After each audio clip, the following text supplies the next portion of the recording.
এইভাবে হাত কেটে যাবে ভাবতে পারিনি। কাঁটাটা ছোট হলে ব্যথাটা প্রচুর। শীতকাল তো বুঝতেই পারছো। যাই হোক, আগের দিনে ভালো মন্দ খাওয়া হয়েছে। আজকে দেখি ফ্রিজ খুলে কী আছে, সব সবজিগুলো দিয়ে ভাবছি একটু ফুল চিংড়ির চচ্চড়ি করব। কথা যা কাজ তাই, সব সবজিগুলোকে বের করে নিলাম।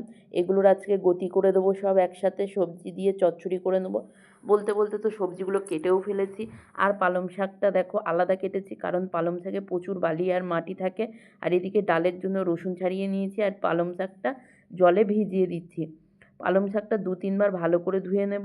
এদিকে তেল বসিয়ে দিয়ে তাতে দিয়ে দিলাম বড়ি। ভেবেছিলাম তো চিংড়ি মাছ দিয়ে করব, তারপর দেখলাম বড়িও আছে।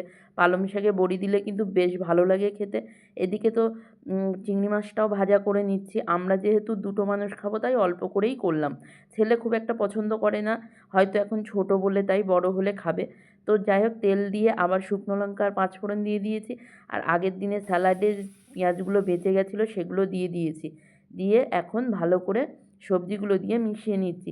আর এক কড়া সবজি, তারপর দেখবে একটুখানি হয়ে গেছে। আর এদিকে ডালও বসিয়ে দিয়েছি, সেদ্ধ হয়ে গেছে। বলতে বলতে চচ্চড়িও প্রায় শেষাগত, তাতে দিয়ে দিলাম ভাজা বড়ি চিংড়ি মাছ। দিয়ে ভালো করে মিশিয়ে নিয়ে জল শুকিয়ে নিলাম। আর পাঁচমেশালি সবজি খেতে কিন্তু বেশ ভালো লাগে বন্ধুরা, সে নিরামিষ বলো আর আমিষই বলো। আর এদিকে ডালটাও সম্বার দিয়ে দিয়েছি, এখন ঘেঁটে দিলাম, ফুটে উঠলে নামিয়ে নেব।